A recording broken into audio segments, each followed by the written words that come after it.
अस्सलाम वालेकुम रहमतुल्लाहि व बरकातुहू। दोस्तों, उम्मीद करता हूँ आप लोग ईमान और सेहत की सलामती के साथ होंगे। आज मैं आपके लिए रमज़ान के हवाले से एक वीडियो लेकर आया हूँ। दोस्तों, वीडियो में हमारे साथ एंड तक रहिएगा। वीडियो को लाइक और शेयर भी जरूर कीजिएगा। कमेंट में जरूर बताइएगा वीडियो कैसी लगी।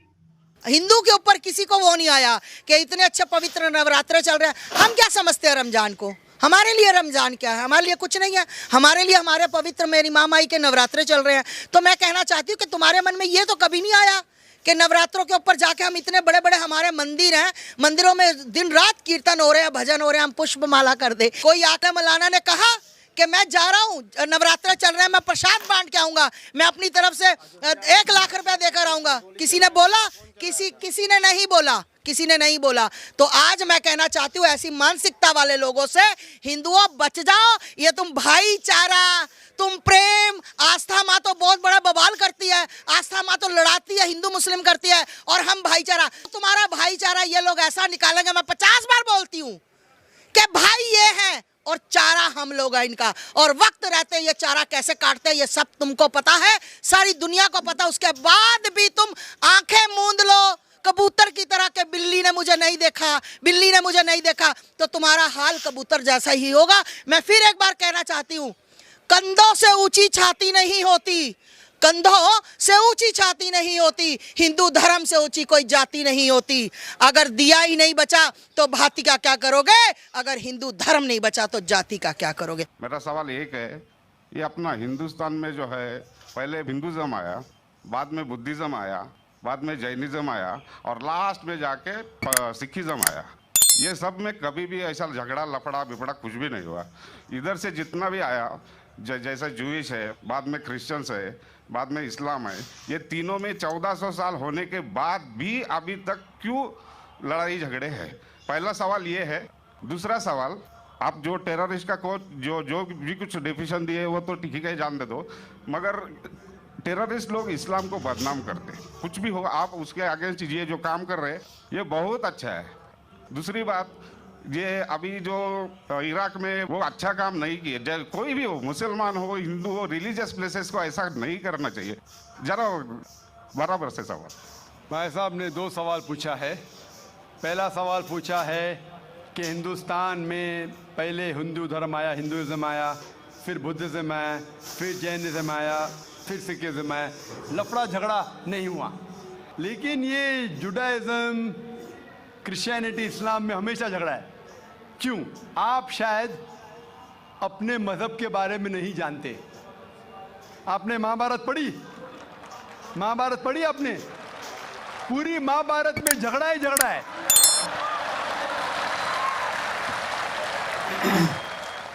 बाकी मज़हब के नहीं, अपने आपस में।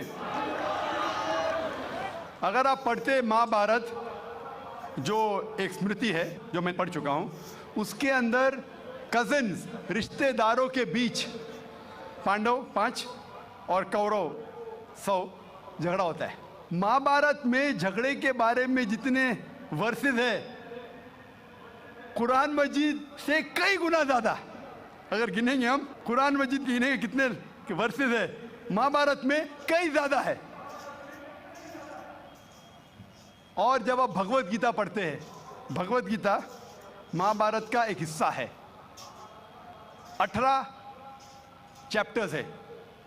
भीष्म पर्व के चैप्टर नंबर 25 to 42 को कहते हैं भगवत गीता।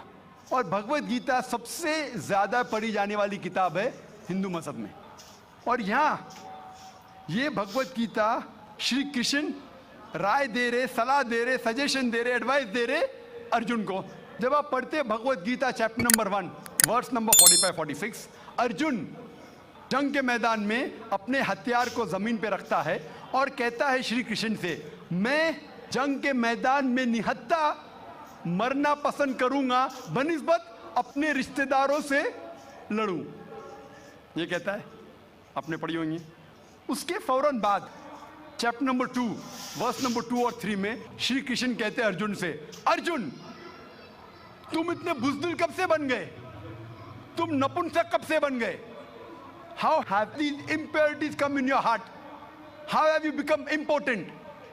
वो कहते हैं कि क्षत्रिय का धर्म है लड़ना, फिर वर्स नंबर 31, 32, 33 में कहते हैं, वो क्षत्रिय खुशनसीब है जिसे लड़ने का मौका मिलता है। अगर आप लड़ेंगे तो आप स्वर्ग में जाएंगे, लड़ेंगे नहीं तो स्वर्ग में नहीं जाएंगे। कौन कहता है? श्री कृष्ण एडवाइस देते हैं अर्जुन को। अगर मैं कहूँगा कि आपके श्री कृष्ण कहते हैं कि रिश्तेदारों का कत्ल करो, ये शैतानी हरकत है। अगर मैं कहूँगा कि आपके हिंदू मजहब की किताब में सिखाया जाता है कि रिश्तेदारों का कत्ल करो, ये शैतानी हरकत है।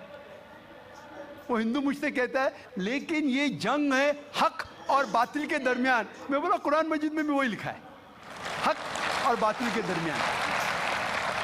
मैं जानता हूँ हिंदू मजहब में ये नहीं लिखा है कि रिश्तेदार कत्ल करो, लेकिन हक के लिए लड़ना भी पड़े, नो प्रॉब्लम।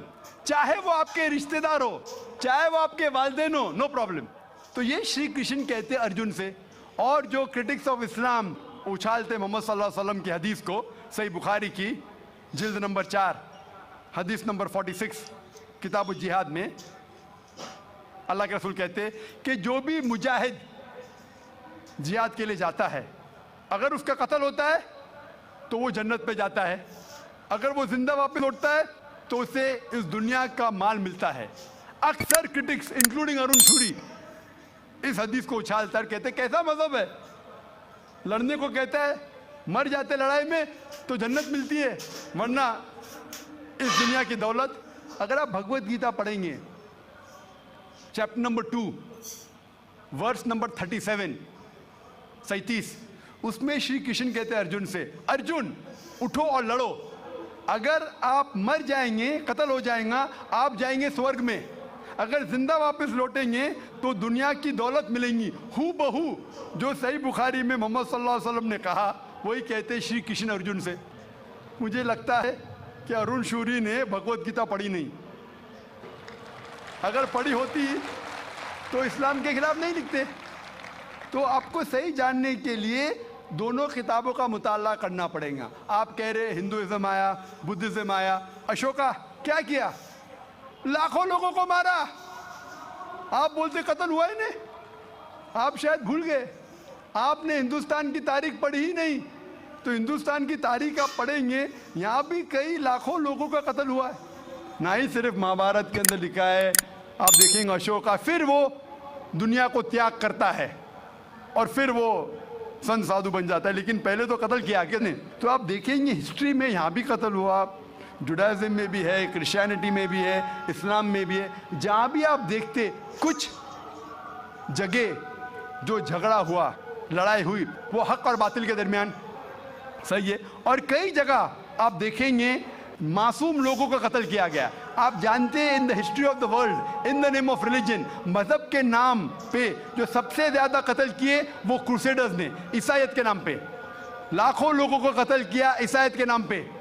अगर आप देखेंगे एक शख्स जिसने सबसे ज्यादा कत्ल किया दुनिया में, कौन है? सबसे ज्यादा कत्ल किसने किया दुनिया में? हिटलर। हिटलर जूस का कत्ल किया 6 मिलियन, कितने? 60 लाख लोगों का कत्ल किया। मैं ये नहीं कह सकता हूं कि ईसाईयत गलत है। अगर हिटलर ने 60 लाख यहूदी का कत्ल किया, मैं ये नहीं कह सकता हूं कि ईसाईयत और बाइबल ये सिखलाती है। मैं बाइबल पढ़ा हूं, क्योंकि हिटलर ने 60 लाख यहूद का कत्ल किया। हम ईसाईयत को दोष नहीं दे सकते, लेकिन मैं जानता हूं कि ईसाईयत के नाम पे जो होली वॉर कहा जाता है, क्रूसेडर्स ने हजारों लोग को अपने सिर्फ मजहब को कन्वर्ट करने के लिए लाखों लोग का कत्ल किया। तो आप देखेंगे कई तारीख है, हिंदुस्तान में है, हिंदुस्तान के बाहर भी है, हिंदुइज्म में भी है, बुद्धिज्म में भी है, आप देखेंगे क्रिश्चियनिटी में भी है, इस्लाम में भी है। लेकिन जब टकराव होता है हक और बातिल का, तो हक के लिए बातिल के खिलाफ हमें लड़ना ज़रूरी है। तो ये आपकी गलतफहमी है। आपका दूसरा सवाल, क्या टेररिस्ट लोग ने, कुछ टेररिस्ट लोग ने इस्लाम को बदनाम किया है और आपने कहा कि हम अच्छा काम कर रहे हैं, हक को फैला रहे, अमन को फैला रहे। आप कहते हैं, कुछ हद तक सही कहते, जैसे मैंने कहा कि जो मीडिया जिसे टेररिस्ट कहती है, वो टेररिस्ट कौन से टेररिस्ट है वो हमें जानना ज़रूरी है। कौन से टाइप के टेररिस्ट है, कि वो जो लोग जो गलत काम कर रहे हैं उनके दिल में दहशत पैदा करे तो सही किस्म के टेररिस्ट है। जैसे भगत सिंह टेररिस्ट था लेकिन अच्छा था, उस तरीके से अगर कोई मुसलमान गलत लोगों के साथ लड़ रहे हैं हक के लिए तो सही है। लेकिन मैं ये भी जानता हूँ कि there are black sheep in a community. कुछ मुसलमान सिर्फ नाम के लिए, और अक्सर लोग समझते ना ही गैर मुस्लिम मुसलमान भी समझते हैं वो जिहाद क्या समझते हैं। अगर कोई भी मुस्लिम किसी वजह से लड़ रहा है, चाहे वो ज़ाती फ़ायदे के लिए हो, चाहे वो नाम के लिए हो, चाहे पैसा के लिए हो, चाहे ज़मीन के लिए, उसे कहते हैं जिहाद। ये गलत फहमी है। जिहाद की माने ये नहीं कि कोई भी मुसलमान कोई भी जो जंग करता है, चाहे ज़ाती फ़ायदे के लिए हो, चाहे नाम के लिए हो, पैसे के लिए हो, ज़मीन के लिए हो, उसे जिहाद नहीं कहते। जिहाद आता है लफ्ज़ जहादा से, means to strive, to struggle. जिहाद इस्लामिक टर्मिनोलॉजी में to fight against one's own evil inclination, हमारी खुद की गलत नफ्स से झगड़ना, जिहाद करना, उसे कहते सही जिहाद। माशरे को सुधारना को कहा गया जिहाद। जंग के मैदान में सेल्फ डिफेंस में लड़ना उसे कहा गया जिहाद। तो मीडिया इसे गलत फैला रही है। अगर आप जानना चाहते हैं कि सही में टेररिस्ट कौन है जो सही तौर पे मासूम लोग के दिल में दहशत पैदा कर रहा है, नंबर 1 टेररिस्ट आज की तारीख में, पुरानी बात छोड़ दीजिए, आज के तारीख में मासूम लोगों के दिल में दहशत पैदा कर रहा है, मेरे हिसाब से नंबर 1 टेररिस्ट है जॉर्ज बुश। आप जानते हैं कि सबसे ताकतवर मुल्क यूएसए, सबसे कमजोर मुल्क अफगानिस्तान पे बम फेंक रहा है। ये क्या मर्दानगी है क्या? इसे मर्दानगी कहते हैं। बम फेंक रहा है ऊपर से, और हम देखते हैं किसके लिए इल्ज़ाम लगाते बिन लादेन पे।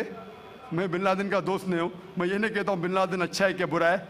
ओसामा बिन लादेन को मैं मिला नहीं हूँ, मैं जानता भी नहीं हूँ, तो ये मैं नहीं कहता हूँ कि ओसामा बिन लादेन टेररिस्ट है क्या नहीं।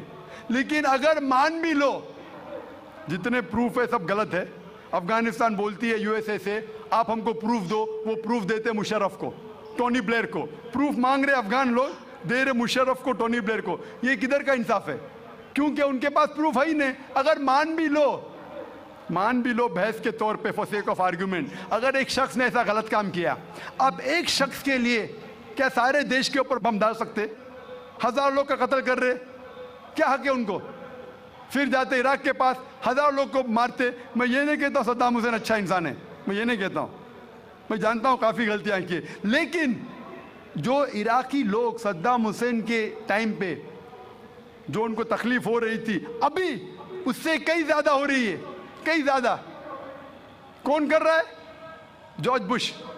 ये तो मैंने 5 साल पहले कहा था ऑस्ट्रेलिया में, जब मुझे अमेरिकन कॉन्सुलेट ने पूछा था सवाल कि do you consider Osama bin Laden terrorist, तो मैंने उस वक्त कहा था, चंद महीने बाद, 2-3 महीने बाद, 11 सितंबर के बाद, I consider number 1 terrorist to be George Bush, और हेडलाइंस में आया था।